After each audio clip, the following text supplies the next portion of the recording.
In today's video, I'm going to show you how to add music to your Canva video. Start by opening canva.com and selecting Video Canvas. This will open up Canva editor where you can upload your video or choose one from Canvas library. Once you're in the editor, go to Apps section and scroll down to find More from Canva. Click on it to expand options and then select Audio or Music. In Audio section, you will find variety of soundtracks categorized by gender and mood. You can preview tracks before selecting them to ensure they fit your video vibe. Canva offers both free and paid music options, so choose one that suits your needs.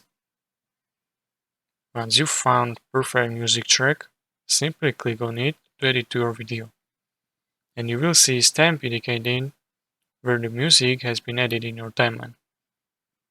You can adjust placement by dragging music track to the desired scene. To further customize music, you can adjust volume by clicking on three dots next to track.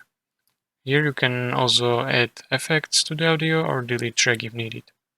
Adjust volume to ensure it complements your video without overpowering. Once you add customized to the music to your liking, preview your video to ensure everything looks and sounds perfect. When you are satisfied, you're ready to download or share your video.